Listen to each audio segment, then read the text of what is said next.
جی مفتی صاحب، عرشیہ صاحبہ نے غازی پور سے سوال کیا تھا کہ حضور صلی اللہ علیہ وآلہ وسلم کو نبی کس عمر میں بنایا گیا تھا؟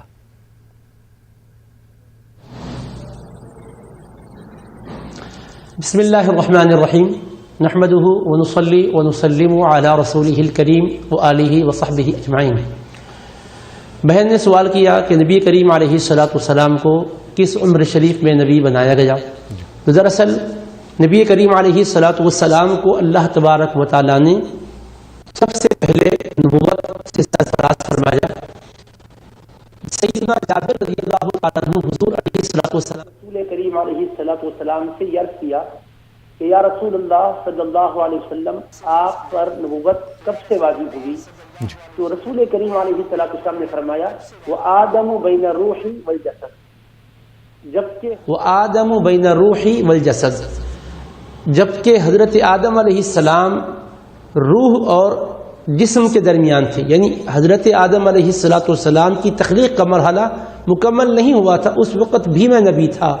یعنی اللہ تعالیٰ نے نبی پاک علیہ السلام کو پہلے نبی بنایا لیکن بھیجا سب سے اخیر میں، ختم نبوت کا تاج پہنا کر سب سے اخیر میں حضور پاک علیہ السلام کو اللہ نے بھیجا۔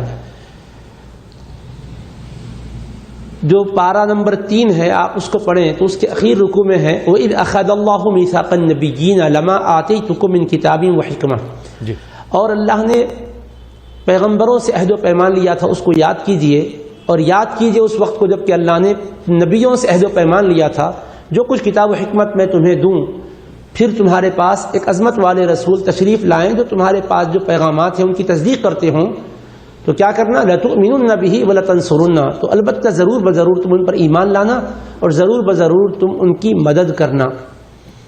پھر اللہ تعالیٰ نے انبیاء کرام سے عہد و پیمان لیتے ہوئے فرمایا کہ کیا تم نے اس بات کا اقرار کیا اور اس پر میرے بھاری ذمے اور عہد کو قبول کیا؟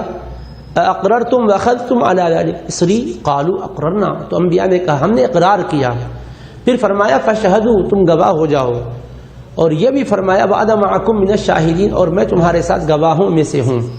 اس آیت مبارکہ کی تفسیر میں مفسرین نے یہی بیان کیا، حضرت علی مرتضیٰ شیر خدا رضی اللہ عنہ سے روایت بھی یہی ہے کہ اللہ نے سب سے پہلے نبی پاک علیہ السلام کی نبوت پر ایمان لانے کے لیے انبیاء کرام کو حکم فرمایا کہ ایمان لاؤ گے تب میں تم کو نبی بناؤں گا۔ تو سبوں نے کہا آمنا بہ وبنبوتہ، ہم حضور پر بھی ایمان لائے، ان کی نبوت پر بھی ایمان لائے۔ تب اللہ نے انبیاء کرام کو نبوت عطا کی۔ عالم ارواح میں ہی سب سے پہلے حضور پاک علیہ السلام کی نبوت پر ان سے اقرار کروایا گیا، ان کو ذمہ داری سونپی گئی اور ان سے عہد لیا گیا انبیاء سے۔ تو اس طرح سے حضور پاک علیہ السلام کی نبوت اس اعتبار سے اولیت رکھتی ہے، لیکن ظاہری طور پر حضور علیہ السلام کو اللہ نے سب سے اخیر میں بھیجا۔ پھر رسول کریم علیہ السلام 40 برس کی عمر کو پہنچے، تب آپ کے لیے اللہ کا حکم آیا، قرآن کریم کی 5 آیتیں اقرا کی نازل ہوئی۔ اب حکم ہوا کہ لوگوں کو پڑھ کر سنائیں اور اپنے نبی ہونے کی انہیں خبر دیں، تو آپ کی بعثت 40 سال کی عمر میں ہوئی۔